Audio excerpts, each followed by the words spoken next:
हैं, जोरदार तालियों से स्वागत कीजिए भारतीय जनता पार्टी के राष्ट्रीय प्रवक्ता सिद्धार्थ यादव का। उनके ठीक बगल में आरजेडी की मुखर प्रखर प्रवक्ता राष्ट्रीय प्रवक्ता कंचना यादव जी का।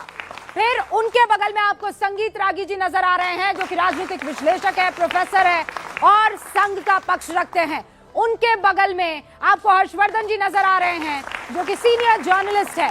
अब इस तरफ आइए, आनंद दुबे जी आज एक नए अवतार में भी आपको दिख रहे हैं, और आज नहीं आजकल शिवसेना यूबीटी गुट के राष्ट्रीय प्रवक्ता हैं। और उनके बगल में पंकज शर्मा जी हैं, जो कि कांग्रेस का पक्ष रखते हैं और पेशे से पत्रकार भी हैं। आप सभी का बहुत बहुत स्वागत है, राजनीतिक विश्लेषक के तौर पर हमारे साथ जुड़े हैं। शुरू करें तो आप सब तैयार हैं? All right. तो कंचना यादव, सुश्री कंचना यादव, फर्क है? फर्क है? मजा आ गया आपको? पंकज जी फर्क है? श्रीमान पंकज जी, पंकज जी, क्योंकि आप फैक्ट्स पर बात करते हैं सर, ये कहा जा रहा है कि और पिछली बार भी कंचना जी जब आई थी तो उन्होंने कहा था हमारे बहुत सारे ऐसे कैंडिडेट्स हैं जो 30-30 वोट से हार गए। फिर इन्होंने एक मांझी जी का बताया, वो वीडियो सब जगह वायरल हो रहा है, और उसके बाद मांझी जी ने कहा ये तो एआई जेनरेटेड है और ये है और वो है, उसमें कौन कितना यकीन करेगा वो आप भी समझदार है और मैं भी समझदार। तो तेजस्वी यादव ने कहा कि ये नहीं समझ में आ रहा है कि हमारे कैसे हैं, लेकिन there is something to do with the machinery. ठीक है, अब मैंने जब खंगाला तो पता लगा कि बीजेपी 5 ऐसी सीट है जहां 2000 से कम वोटों से जीती है। देख लीजिए, यहां पर अगर आरजेडी इतने कम सीटों से जीती है, वहां तो मैनेज किया जा सकता था ना। अगर मान लीजिए मशीनरी हाथ में होती तो फोन लगाते, जैसे जितिन राम मांझी कह रहे हैं, और कहते भैया हरा दो ढाका, जहानाबाद, मखदूमपुर और बोध गया। लेकिन ऐसा नहीं हुआ ना सर। जीतन राम मांझी कोई बहुत गैर जिम्मेदार व्यक्ति है ऐसा तो मैं नहीं मानता। दूसरा, इस देश में पिछले 10 साल से निर्वाचन आयोग की पूरी मतदान प्रणाली को लेकर बहुत सारे संदेह खड़े हुए हैं। इस वजह से ये जो वोट चोरी का मसला है, ये एक मसला बना हुआ है, क्योंकि पूरे देश में लोगों को लगता है कि कहीं ना कहीं कुछ गड़बड़ तो है। अब वो मशीनों के स्तर पर है, वो मतदाता सूचियों में हेराफेरी के स्तर पर है, वो प्रशासन के स्तर पर है, किस स्तर पर है, ये पूरी तरह जांच का विषय है। देखिए, एक एंटायर पॉलिटिकल साइंस के ग्रेजुएट हैं, वो पिछले 10 साल से इस मुल्क की पूरी एंटायर पॉलिटिकल डेफिनेशन को बदलने में लगे हुए हैं, पूरे सोशल फैब्रिक को नष्ट करने में लगे हुए हैं। ऐसे माहौल में अगर कोई व्यक्ति, जिसको आप पप्पू कहती हैं, ढब्बू कहती हैं, बुद्धू कहती हैं, पता नहीं लोग क्या क्या कहते हैं, अगर वो पूरी बात सुनिए, पूरी बात सुनिए, आपको अच्छी तरह मालूम है 10 साल से मीडिया के हर मंच पर मैंने कभी किसी नहीं सर, आप नहीं सर, मीडिया के आप मतलब मीडिया के मंच सर, मीडिया, लेकिन आप सीधे तौर पर मुझे कह रहे हैं ना सर, मतलब मीडिया, मैं कभी भी किसी भी पार्टी के लीडर को इस तरीके से बेइज्जत नहीं कर सकती, और ना न्यूज़ 18 इंडिया करेगा सर। अगर कोई नहीं करेगा सर, नहीं ना किसी भी पार्टी का लीडर, नो सर, मीडिया के मंच का सर, वो मुझे नहीं पता कौन सा मीडिया देख रहे हैं, तो मुझे नहीं पता आप कौन सा चैनल देख रहे हैं, लेकिन न्यूज़ 18 इंडिया नहीं सर, मैं यहाँ अपनी बात कर रही हूँ, अपने चैनल की, अपने नेटवर्क की बात कर रही हूँ सर। मैं आपको इस बात की गारंटी दे रही हूँ, किसी भी पार्टी का लीडर अगर वो किसी पद पर बैठा है, मेरे सामने उसकी कोई बेइज्जती कर ले या हम उसकी बेइज्जती कर ले, ये मैं नहीं होने दूंगी। अच्छा, कभी नहीं। मतभेद हो सकते हैं, ये तो आप मानती हैं, लेकिन मैं कोई भी ऐसा आदमी नहीं है जो ये कहे और हम मान ले। ये तो आप मानती हैं कि पिछले 1 दशक से वो आप मान रहे हैं ना, किसी को पप्पू और किसी को बुद्धू और किसी को, मैं नहीं मान रही। बुनियादी सियासी चीजों को बचाने का काम कर रहा है, इनसे एसआईआर पर सवाल पूछा गया है, आप है कि उसके पीछे दिन रात लठ लेकर पड़े हुए सर। आपके पीछे एक शक्ल देखिए, पीछे देखिए, आप एक बार पलटिए ना, पीछे देखिए, कौन है वो जी? कौन है बीच में जो है, कौन है? शरद पवार। अरे बीच में सर, फारूक अब्दुल्ला। हाँ, फारूक अब्दुल्ला के बेटे उमर अब्दुल्ला। हाँ, उमर अब्दुल्ला का बयान आपने सुना है? हाँ, सबके बयान सुने। उन्होंने कहा ये चोरी कब कहाँ हुआ करती थी, मैं अच्छे से जानता हूँ। सबके बयान सुने। तो सर, आप इनको नहीं मना पा रहे हैं, आप इनको कैसे मनाएंगे? आप कैसे मनाएंगे, मुझे ये बताइए।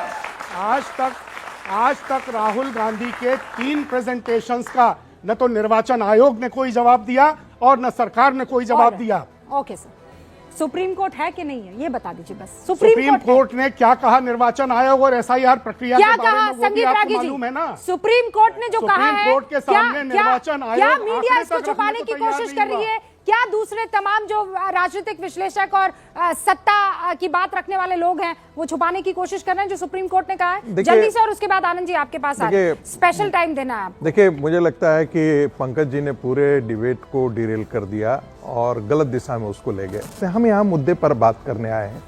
सुप्रीम कोर्ट में आप पिटीशन लेकर के क्यों नहीं जाते?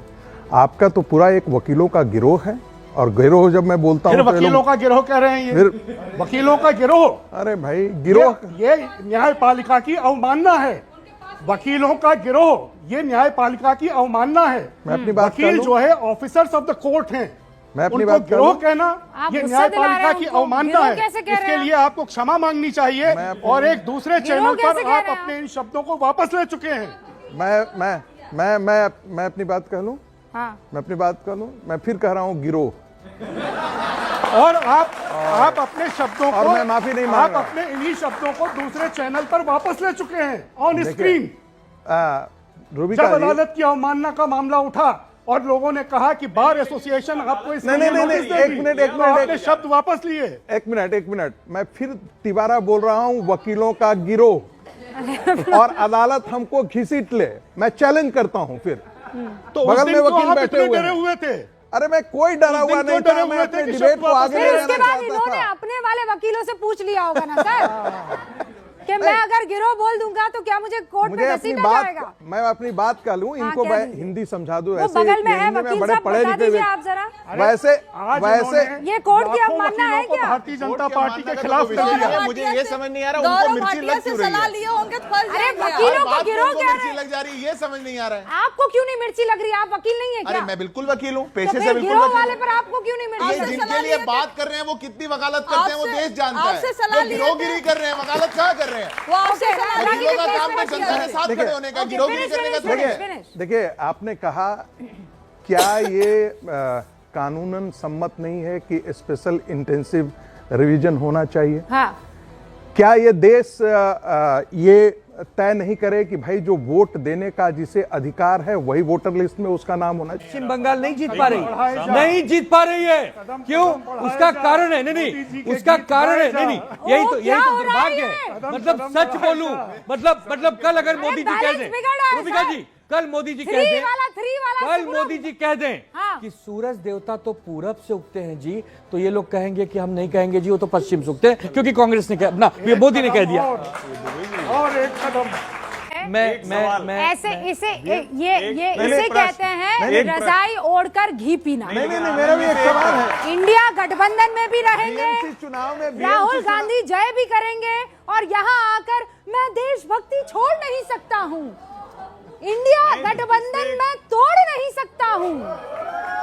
दुबे जी ने, चूंकि अब देवानंद अंदाज में है, सोचिए। अरे भाई जब तुरंत चुनाव होना था, यार कमाल करते ऐसा हैं। मंच मिलेगा उधर कदम जाना है बढ़ाने के उनको लिए। ना, कुछ समय बाद ये अब ये उधर लोग- मिलेंगे, अच्छा, एक उसी की मिनट, तैयारी चल एक रही मिनट, है। एक मिनट, मैं तो हैरान अभी भी नहीं हूं समझे। कि ये जो दोनों मेरे साथी हैं, इनको सवाल भाजपाइयों से पूछना चाहिए, मुझसे पूछना। नहीं, आपसे नहीं पूछ रहे हैं, आपसे नहीं पूछ रहे, हम तो कह रहे हैं। अच्छा, यही तो आपसे कि आपको सवाल उनसे करना चाहिए, आप राहुल गांधी से सवाल कर रहे हैं। आपका तो बैड लक ही खराब है कंचना जी। नहीं, ये रूबिका अपना जी, रास्ता बना रहे रूबिका हैं जी, ऐसे उधर जाने के देखिए, लिए। कहते हैं इनकी वजह से इनके पार्टी ने इनको मना कर दिया था। इनकी क्योंकि पार्टी ने इनको नहीं इधर रोका, जाना आपको है। क्या पता? अरे ये खुलकर बोल रहे हैं। आपको क्या पता? क्योंकि इनको इधर जाना वो है। क्या में जनता के SIR होना चाहिए या नहीं? आपको लगता है SIR में गड़बड़ी हो रही है? एक एक करके जिस तरह क्योंकि हो रहा है, आपके उस पास तरह होना आधार चाहिए। जिस तरह डॉक्यूमेंट SIR है। होना चाहिए, जहाँ उस भी तरह है, होना वहाँ पर चाहिए। आप मतदाता बन सकते हैं। होना चाहिए, हाँ। में जा रहे हैं। अरे ये दूसरे, ये कुछ दिन बाद देखिएगा, ये इधर फिर ना मिलेंगे तो रूबिका जी रूबिका जी कहेंगे। इधर आइए। स्टेट तो उन्होंने किया है, मेरा कोई दोष नहीं था। बच्चों, मुझ पर और मेरी पार्टी पर बहुत सारे आरोप लगाए गए कि जैसे हम इस महागठबंधन के कोई गुलाम हैं क्या। आप बताइए, वीर सावरकर जी को हम अपना भगवान मानते हैं, वीर सावरकर जी हमारे आराध्य हैं, ये लोग उनको गालियां देते हैं। ध्यान से सुनना, हम राम मंदिर में आस्था रखते हैं, हम कहते हैं बाबरी का हमको गर्व है, ये हमको गालियां देते हैं। हम 25-40 साल इन्हीं के खिलाफ लड़ते लड़ते बड़े हुए हैं। हमारे डीएनए में हिंदुत्व और सनातन है, ये हमको डेंगू कहेंगे। उसके बाद भी अगर हम पर ये आरोप लगाएंगे कि हमारे नेताओं से कह के हमको बंद करवा देंगे, हमारी बोलती बंद कर देंगे, तो ऐसी राजनीति आनंद दुबे को स्वीकार नहीं जो मेरे देश के खिलाफ है। तो आप घोषणा कर दीजिए, कितना अच्छा मंच मिला है, कितना अच्छा मंच मिला है। नहीं हो सकता, राजनीति छोड़ी जा सकती है, देश नहीं। राजनीति एक सेकंड नहीं आपको इन लोगों ने कोई इंजेक्शन दिया था? हाँ, तो महाराष्ट्र के चुनाव में क्यों वीर सावरकर भूल गए थे, बाबरी मस्जिद तब भूल गए थे, तब ये जो हिंदू हृदय सम्राट है भूल गए थे? वो कौन से पॉकेट में आपने रख लिया था और अचानक वो पॉकेट फट गया और सारे के सारे मुद्दे बाहर निकल आए? पॉकेट में नहीं, दिल में राम है, दिल में, पॉकेट में नहीं, दिल में। और सुनिए, और इस दिल को जो आपने छुपा दिया था, इस दिल को ये माइक ये रहा आपके पास ही है। देखिए ऐसा है, हाँ। सरकारें आएंगी जाएंगी, पार्टियां आएंगी जाएंगी, सुनिए, हाँ। मेरे राम रहने चाहिए, मेरा देश रहना चाहिए और मेरा सनातन रहना चाहिए। क्या है पंकज जी? लफ्जों की दुनियादारी है, जुमलेबाजी है, तो जुमलों की पार्टी में जाएंगे, ये साफ है। और इससे अच्छा मंच कहाँ मिलेगा? आप इतने घुमा फिरा के कह रहे हैं, अभी घोषित कर दीजिए कि मैंने उद्धव शिवसेना छोड़ी और मैं भारतीय जनता पार्टी की शरण में जा रहा हूं। मैं अपनी पार्टी का राष्ट्रीय प्रवक्ता हूं, अपनी पार्टी का बात कर रहा हूं, आपका गुलाम नहीं हूं। अभी तक है ना, बाहर जाने तक एक सेकंड, इसका मतलब ये है पंकज जी, देखिए सबसे बड़ी बात यह है कि जो निर्वाचन प्रणाली है देश की, उसमें पूरी पारदर्शिता आए और लोगों को लगे कि निष्पक्षता से सारा काम हो रहा है, उस पर संदेह न हो, ये जरूरी है। कंचना जी।